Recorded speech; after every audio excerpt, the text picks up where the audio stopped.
നമ്മളിന്ന് നീ ജോയിൻറ്റിനെ പറ്റിയാണ് ഡിസ്കസ് ചെയ്യാൻ പോകുന്നത്. ഞാൻ മെയിനായിട്ട് നമ്മളൊരു യൂണിവേഴ്സിറ്റിക്ക് എക്സാമിന് ക്വസ്റ്റ്യൻ വരുമ്പം എങ്ങനെ അപ്രോച്ച് ചെയ്യണം എന്നുള്ള രീതിയിലാണ് പറഞ്ഞുതരാൻ പോകുന്നത്. അപ്പം ഇതൊരു എസ് എ ക്വസ്റ്റ്യൻ ആയിട്ട് വരികയാണെങ്കിൽ ബേസിക്കായിട്ട് അതിന് എന്തായാലും ഒരു സബ് ക്വസ്റ്റ്യൻസ് ആയിട്ട് വരുമ്പം ലിഗമെന്റ്സ്, ആർട്ടിക്കുലർ സർഫേസസ് അങ്ങനെ നമുക്ക് ക്വസ്റ്റ്യൻ വരും. അപ്പോൾ അതിൻ്റെ അണ്ടറിൽ എഴുതിയാൽ മതി. അല്ലാതെ ഇതൊരു ഷോർട്ട് എസ് എ ആയിട്ട് വരികയാണെങ്കിൽ പോലും നമ്മൾ ഈ ഓരോ ഹെഡിങ്സിൻ്റെ അടിയിലായിട്ട് വേണം ആൻസേഴ്സ് എഴുതാൻ. അങ്ങനെ ഹെഡിങ്സ് ആക്കി പോയിന്റ് ആക്കി നമ്മൾ എഴുതുമ്പോഴാണ് അത് കുറച്ചുകൂടെ സ്ട്രൈക്ക് ചെയ്യും, നമുക്ക് മാർക്ക് അച്ചീവ് ചെയ്യാൻ ഹെൽപ്പ് ചെയ്യുകയും ചെയ്യുക. അപ്പോൾ അത് സിമ്പിളായിട്ട് എങ്ങനെ എക്സാമിന് അപ്രോച്ച് ചെയ്യാമെന്നുള്ളൊരു രീതിയിലാണ് ഞാൻ പറഞ്ഞുതരാൻ പോകുന്നത്. ഫസ്റ്റ് നമ്മൾ ടൈപ്പ് ഓഫ് നീ ജോയിൻറ്റ് പറയണം. It is A synovial joint of hinge variety. അപ്പം അതിൽ തന്നെ it is A compound joint having 3 articulations that include lateral and medial femorotibial articulation of the condylar variety and the femoropatellar articulation of saddle variety. പിന്നെ second ആയിട്ട് type എഴുതി കഴിഞ്ഞാൽ type ഇത് complete ആയിട്ട് തന്നെ ടൈപ്പിൽ നിന്ന് ഹെഡിങ് എഴുതിയിട്ട് ഇത്രയും പോയിന്റ് എഴുതണം. അത് കഴിഞ്ഞിട്ട് നമ്മൾ ആർട്ടിക്കുലർ സർഫേസസിനെ പറ്റി എഴുതണം. ഈ പേര് അറിയാമെങ്കിൽ നമുക്ക് ആർട്ടിക്കുലർ സർഫേസസ് പെട്ടെന്ന് എഴുതാൻ പറ്റും.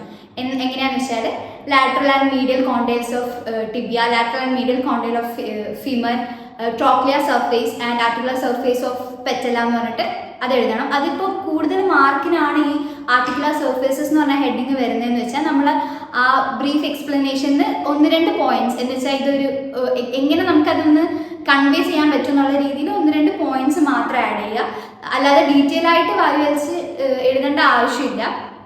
പിന്നെ അടുത്തായിട്ട് നമ്മൾ പറയാൻ പോകുന്നത് ലിഗമെന്റ്സിനെ പറ്റിയാണ്. നമ്മൾ ലിഗമെന്റ്സിനെ പറ്റി എഴുതുമ്പോൾ ലിഗമെന്റ്സ് എന്ന് ഹെഡിങ് എഴുതിയിട്ട് ആദ്യം ഏതൊക്കെയാണ് ലിഗമെന്റ്സ് എന്ന് മെൻഷൻ ചെയ്യും. ഫസ്റ്റ് 5 മെയിൻ ലിഗമെന്റ്സ് ആണുള്ളത്. Capsular ligament or joint capsule, ligamentum patellae, medial and lateral collateral ligaments, medial and lateral menisci and anterior and posterior cruciate ligament. ഈ 5 ലിഗ്മെന്റ്സിനെ പറ്റി നമ്മൾ എഴുതണം. പിന്നെ ഈ ലിഗ്മെന്റ്സിനെ പറ്റി എഴുതുമ്പം എങ്ങനെ എഴുതേണ്ടതെന്ന് വെച്ചാൽ ആദ്യം അതിൻ്റെ അറ്റാച്ച്മെന്റ്സ് ഉണ്ടാവും. ആന്റീരിയർ, പോസ്റ്റീരിയർ, ലാറ്ററൽ, മീഡിയൽ എന്ന് പറഞ്ഞിട്ട് അറ്റാച്ച്മെന്റ്സ് ഉണ്ടെങ്കിൽ ആ അറ്റാച്ച്മെന്റ്സിനെ പറ്റി ആദ്യം എഴുതുക. അതിനുശേഷം ഈ ലിഗ്മെന്റ് എങ്ങനെയാണ് ഈ ജോയിന്റിന് സപ്പോർട്ട് തരുന്നതെന്നുള്ളൊരു മെൻഷനിങ് കൂടെ ചെയ്യണം. അത് കഴിഞ്ഞിട്ട് സെക്കൻഡറി ലിഗ്മെന്റ്സ് ആയിട്ട് 4 ലിഗ്മെന്റ്സ് വരുന്നുണ്ട്. Oblique popliteal ligament, arcuate popliteal ligament, transverse ligament and coronary ligament. ഇതിനെപ്പറ്റി നമ്മൾ ജസ്റ്റ് ഒന്ന് ഒരു ലൈൻ പോലെ എഴുതാൻ പറ്റുവാണെങ്കിൽ നമ്മൾ ആഡ് ഓൺ ചെയ്യുക, അല്ലെങ്കിൽ ഇത് സെക്കൻഡറി ലിഗ്മെന്റ്സ് ആണെന്ന് പറഞ്ഞിട്ട് എഴുതുക. ലിഗമെന്റ്സിന് ഒരു എക്സാമ്പിളിനെ പറ്റി പറയുകയാണെങ്കിൽ ക്യാപ്സുലാർ ലിഗമെന്റ് ഓർ ജോയിന്റ് ക്യാപ്സ്യൂളിനെ പറ്റി നമ്മൾ എഴുതുകയാണെങ്കിൽ അതിൻ്റെ ടിബിയൽ അറ്റാച്ച്മെന്റ്, ഫീമറൽ അറ്റാച്ച്മെന്റ് അതെന്താണെന്ന് എഴുതണം.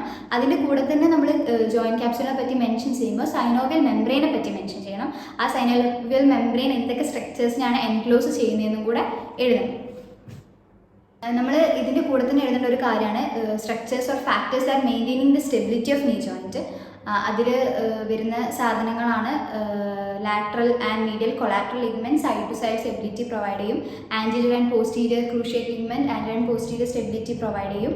പിന്നെ ഇലിയോടിബിയൽ ട്രാക്ട്, അതിൻ്റെ കൂടെ തന്നെ the muscles and tendons surrounding the joint that will provide the support to these muscles. പിന്നെ നമ്മൾ ഇതിനെപ്പറ്റി എഴുതുമ്പോൾ ഈ ലിഗമെന്റ്സിനെ പറ്റിയൊക്കെ മെൻഷൻ ചെയ്യുമ്പോൾ മെനിസ്കിനെ പറ്റി കുറച്ച് എഴുതണം. എന്താണ് അതിൻ്റെ ഷേപ്പ്, സൈസ്, അല്ലെങ്കിൽ സൈസ് ഇല്ലെങ്കിലും അതെങ്ങനെയാണ് അതിൻ്റെ ഷേപ്പ്, അതെങ്ങനെയാണ് സ്റ്റെബിലിറ്റി പ്രൊവൈഡ് ചെയ്യുന്നത് എന്നുള്ള കാര്യം കൂടെ എഴുതണം. ഏറ്റവും ഇമ്പോർട്ടൻ്റ് ആയിട്ടുള്ള ഒരു സാധനമാണ് റിലേഷൻസ് ഓഫ് നീ ജോയിൻറ്റ്. ഇത് നമ്മൾ സബ് ക്വസ്റ്റ്യൻ ആയിട്ട് ചോദിക്കാം, അല്ലാതെ ചോദിച്ചാൽ നമുക്ക് നീ ജോയിൻറ്റ് ചോദിക്കുമ്പോൾ വരയ്ക്കാൻ പറ്റിയൊരു ഫിഗറാണിത്. അപ്പം ഞാൻ അതെങ്ങനെ എളുപ്പത്തിൽ വരയ്ക്കാമെന്നൊന്ന് കാണിച്ചു തരാം, അല്ലെങ്കിൽ ഞാൻ എങ്ങനെയാണ് വരച്ചിരുന്നത് എന്ന് കാണിച്ചു തരാം. ഫസ്റ്റ് നമ്മൾ 2 മെനിസ്കെ വരയ്ക്കണം.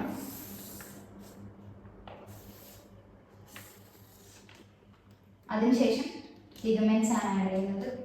ഇതിപ്പോൾ ഇതിൻ്റെ പേരുകളൊക്കെ ഞാൻ വരച്ചതിന് ശേഷം പറഞ്ഞിരുന്നതാണ് ഏതൊക്കെയാണെന്നുള്ളത്.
ഇത്രയാണ് നമ്മളിപ്പം റിലേഷൻസ് ആയിട്ട് വരയ്ക്കാൻ പഠിക്കുന്നത്.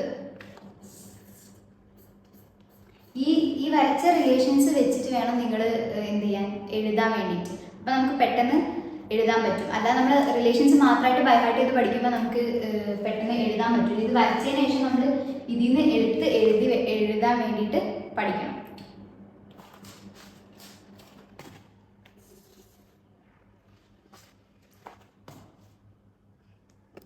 ഇങ്ങനെ ആദ്യം നമ്മളൊരു ഫിഗർ വരച്ച് വയ്ക്കുക. എന്നിട്ട് ഇതിൽ ഏതൊക്കെ സ്ട്രക്ചേഴ്സാണ് നമ്മൾ വരച്ചതെന്ന് ഞാൻ പറഞ്ഞുതരാം. എന്നിട്ട് റിലേഷൻസ് എഴുതുമ്പോൾ കുറച്ച് റിലേഷൻസ് നമുക്ക് ഈ പിക്ചർ വെച്ചിട്ട് തന്നെ നമുക്ക് എഴുതാൻ പറ്റും. അത് കഴിഞ്ഞിട്ട് ബാക്കിയുള്ളത് നമ്മൾ ബൈഹാർട്ട് പഠിക്കുക അല്ലെങ്കിൽ മനസ്സിലാക്കി വെക്കുന്ന രീതിയിൽ. ഇപ്പം ആന്റിയർലി പറയുകയാണെങ്കിൽ ലിഗമെന്റൽ പെറ്റലെ പ്രീപെറ്റലാർ ബർസ വരും. അത് കഴിഞ്ഞിട്ട് പോസ്റ്റീരിയർലി വരികയാണെങ്കിൽ പോപ്ലിറ്റിയൽ വെസൽസും പിന്നെ ടിബിയൽ നെർവുമാണ് വരുന്നത്. ഇങ്ങനെ ഒരു ഫിഗർ റഫായിട്ട് വരയ്ക്കുക. അതിനുശേഷം ഇതിന്ന് ഏതൊക്കെയാണ് സ്ട്രക്ചേഴ്സ് എന്ന് മാർക്ക് ചെയ്യുക. ഇതിലിപ്പം lateral menisci, medial menisci, transverse ligament, anterior crucial ligament, posterior crucial ligament, oblique popliteal ligament, ligamentum patellae, tibial collateral ligament, fibular collateral ligament, tendon of popliteus, tendon of bicep femoris, lateral head of gastrocnemius and plantaris, medial head of gastrocnemius, semimembranosus, semitendinosus, sartorius, gracilis. പിന്നെ popliteal vessels, tibial nerve, ഇവിടെ common peroneal nerve, saphenous vein and saphenous nerve. ഇനി ഇതിൻ്റെ relations ആയിട്ട് പറയുകയാണെങ്കിൽ ആന്റിയർലി നോക്കുമ്പോൾ ലിഗമെന്റൽ പെറ്റലെ and പ്രീപെറ്റലാർ Bursa, ഇതിൻ്റെ കൂടെ ബാക്കിയുള്ള കാര്യങ്ങൾ ആഡ് ഓൺ ചെയ്യണം. ഫിഗറിൽ എന്തൊക്കെ എടുത്ത് എഴുതാമെന്നാണ് ഞാൻ പറയുന്നത്. പോസ്റ്റീരിയർലി നോക്കുകയാണെങ്കിൽ പോപ്ലിറ്റിയൽ വെസൽസ് ഉണ്ട്, ഒബ്ലിക് പോപ്ലിറ്റിയൽ ലിഗമെന്റ് ഉണ്ട്, ടിബിയൽ നെർവ് ഉണ്ട്. പോസ്റ്റോ ലാറ്ററലി നോക്കുകയാണെങ്കിൽ ടെൻഡൻ ഓഫ് ബൈസെപ് ഫിമോറസ് ഉണ്ട്, കോമൺ പെറോണിയൽ നെർവ് ഉണ്ട്, lateral head of gastrocnemius, plantaris. അതേപോലെ തന്നെ പോസ്റ്റോ മീഡിയലി നോക്കുകയാണെങ്കിൽ medial head of gastrocnemius along with semimembranosus, semitendinosus, gracilis and sartorius. അതിനുശേഷം ബാക്കിയുള്ള റിലേഷൻസും കാര്യങ്ങളൊക്കെ നമ്മൾ ആ ടെക്സ്റ്റിൽ മെൻഷൻ ചെയ്ത പോലെ തന്നെ കൂടെ ആഡ് ഓൺ ചെയ്യാൻ പറ്റുവാണെങ്കിൽ ആഡ് ഓൺ ചെയ്യണം. ഈ ഫിഗർ എന്തായാലും വരയ്ക്കാൻ പഠിക്കണം. പിന്നെ ഇതിൽ നിന്ന് തന്നെ എടുത്ത് എഴുതാൻ ശ്രമിക്കുക. കാരണം അത് കുറച്ചും കൂടെ യൂസ്ഫുൾ ആയിരിക്കും നിങ്ങൾക്ക് ഇതിൽ നിന്ന് തന്നെ എടുത്തുകൊണ്ട് എഴുതുമ്പോൾ. ഇതിപ്പോൾ മീഡിയൽ മെനിസ്കയും ലാറ്ററൽ മെനിസ്കയും ആണ്. നമ്മൾ നീ ജോയിന്റിൽ ഇൻക്ലൂഡ് ചെയ്യേണ്ട കാര്യങ്ങളാണ് ബ്ലഡ് സപ്ലൈ, നെർവ് സപ്ലൈ. പിന്നെ ഇമ്പോർട്ടൻ്റ് ആയിട്ട് ക്ലിനിക്കൽ വൈസ് നമ്മൾ ഏതൊരു ക്വസ്റ്റിനെ അപ്രോച്ച് ചെയ്യുമ്പോൾ അതിൻ്റെ കൂടെ ഒരു ക്ലിനിക്കൽ സ്റ്റേറ്റ്മെൻറ്റ് ഒരു ക്ലിനിക്കൽ സിനാരിയോ ആഡ് ചെയ്യാൻ ശ്രമിക്കുക. ഇപ്പം ഇതിലാണെങ്കിൽ ഏറ്റവും ഇമ്പോർട്ടൻ്റ് ആയിട്ട് പഠിക്കേണ്ട ഒരു സാധനമാണ് ലോക്കിംഗ് ആൻഡ് അൺലോക്കിംഗ് ഓഫ് നീ ജോയിൻ്റ്. അത് സെപ്പറേറ്റ് ക്വസ്റ്റ്യൻ ആയിട്ട് തന്നെ നമ്മളോട് ചോദിക്കാം. അപ്പോൾ അത് പഠിക്കണം. പിന്നെ ഉള്ളതാണ് അൺഹാപ്പി ട്രയാഡ്. അത് ചോദിച്ചിട്ടില്ലെങ്കിലും മെൻഷൻ ചെയ്യാൻ ശ്രമിക്കുക. It is a combination of injury of the medial menisci, anterior crucial ligament and tibial collateral ligament. പിന്നെ നമ്മൾ ഹൗസ് മെയ്ഡ്സ് നീ, അങ്ങനെ 2-3 ക്ലിനിക്കൽ സാധനങ്ങളും കൂടെ ഇതിൽ മെൻഷൻ ചെയ്യുന്നത് നല്ലതായിരിക്കും. നമ്മൾ ഏതൊരു അനാട്ടമിക്കൽ ക്വസ്റ്റ്യൻ അറ്റൻഡ് ചെയ്യുമ്പോഴും അതിലുള്ളൊരു ക്ലിനിക്കൽ സാധനം ആഡ് ഓൺ ചെയ്യാൻ അതിന് മാർക്ക് ഉണ്ടാവും. നല്ലതായിരിക്കും അങ്ങനെ ചെയ്യുന്നത്. ഞാൻ ബ്രീഫായിട്ട് കൺക്ലൂഡ് ചെയ്ത് തരാം. എന്ന് വെച്ചാൽ നമ്മൾ ഈ നീ ജോയിൻറ്റിൻ്റെ ക്വസ്റ്റ്യൻ വരുമ്പോൾ ആദ്യം ടൈപ്പ് എഴുതണം, ആർട്ടിക്കുലർ സർഫേസസ് എഴുതണം, ലിഗമെന്റ്സ് എഴുതണം, സ്റ്റെബിലിറ്റി ഓഫ് നീ ജോയിൻറ്റ് എഴുതണം. പിന്നെ നമ്മൾ ആ ഡയഗ്രാം വരച്ചിട്ട് റിലേഷൻസ് എഴുതാറിയണം, blood supply, nerve supply, locking and unlocking, പിന്നെ ക്ലിനിക്കലിൽ അൺഹാപ്പി ട്രയാഡ് അല്ലെങ്കിൽ ഹൗസ് മെയ്ഡ്സ് നീ, അങ്ങനത്തെ കാര്യങ്ങളൊക്കെ എഴുതണം.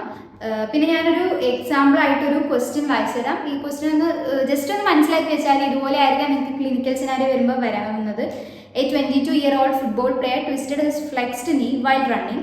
He develops pain along the medial side of the knee and difficulty extending the joint. എന്നിട്ട് നിങ്ങൾക്ക് സബ് ക്വസ്റ്റ്യൻ ആയിട്ട് ഒന്നെങ്കിൽ what is the structure injured, അത് എന്നിട്ട് അതിൻ്റെ factors affecting stability of knee joint, അങ്ങനെ അല്ലെങ്കിൽ ലിഗമെന്റ്സ് ഓഫ് നീ ജോയിൻറ്റ്, അങ്ങനെ ഡയറക്റ്റ് ആയിട്ട് ക്വസ്റ്റ്യൻ വരാം. അപ്പോൾ ഇങ്ങനെ ഒരു ക്വസ്റ്റ്യൻ വരുമ്പോൾ നിങ്ങൾ നല്ലോണം അപ്രോച്ച് ചെയ്യുമെന്ന് ഞാൻ വിശ്വസിക്കുന്നു. എല്ലാം മനസ്സിലായിട്ടുണ്ടാവുമെന്ന് ഞാൻ വിശ്വസിക്കുന്നു. എങ്ങനെ അപ്രോച്ച് ചെയ്യാന്നുള്ള രീതിയിലാണ് ഞാൻ പറഞ്ഞു തന്നത്. ബാക്കിയൊക്കെ നിങ്ങൾ വായിച്ച് പഠിച്ചെടുക്കുക.